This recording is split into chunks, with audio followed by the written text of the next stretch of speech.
This lesson is about the Hello World program. This is the traditional program that's probably the simplest program you can write and have it actually do something. It doesn't do much, it just displays one line of text, but it is a complete program. As things progress through this course, every example that I show you will have this fundamental form as its basis. Now, I use a text editor and the command line compiler. You can use any one of the IDEs just as long as you can write programs, compile them, and run them, you'll be all right. I actually have two reasons for using the command line compiler. First, it keeps the screen simple and clear, and I can show you the code without everything being cluttered up with some IDE. I mean, if I were to use an IDE, it probably wouldn't be the same one you're using, so it would just be a distraction. The second reason I use the command line is because I like it. It's the way I program. Now, I use an editor named VI, so let me use it to show you the source of the Hello World program. Now, let's stop right here. Notice that the name of the file has the suffix .java. All Java source code files end with .java. You see, there's a trick that the compiler can do for you, but you must use this naming convention so it can do it. More about all of this later. Also, notice that the name is both in upper and lower case, and that's important. In the Java alphabet, there are 52 letters, 26 little ones and 26 big ones. If the case doesn't match, Java considers it a different word. More on this later, too. Now, here's the code. This first line declares a class named Hello World.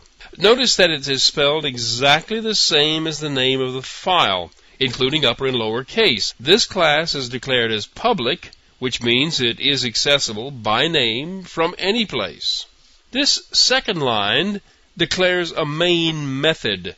Every class file that can be executed from the command line has a main method declared just like this one. It is public, so it can be addressed from outside.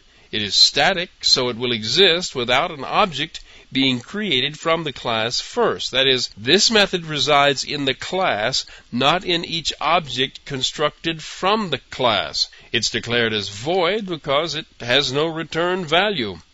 It's passed one argument. The argument is an array of string objects that contain whatever is included on the command line when the program was started. Remember, when you start a program from inside a window by clicking on a button or something, all that does is issue a command line to start the program, so the form is the same inside the program.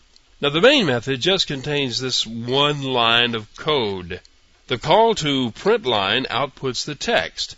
The print line method is a member of the out class, and the out class is a static member of the system class. You can use whatever the interface is that you've adopted to compile and run the program. From the command line, I first saved the file and got out of the editor. Next, I use the Java compiler to compile the program into a class file. From the command line, the name of the compiler is JAVAC, and you supply it with the full name of the source file like this.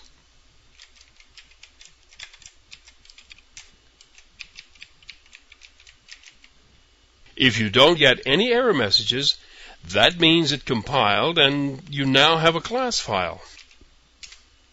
Now, you can see here that you now have a new file with the same base name, but it has a suffix of .class.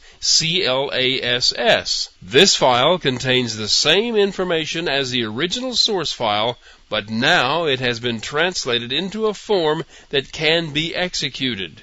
And you execute it by running the Java virtual machine and naming the class that you want to run. This time you name the class without the file suffix.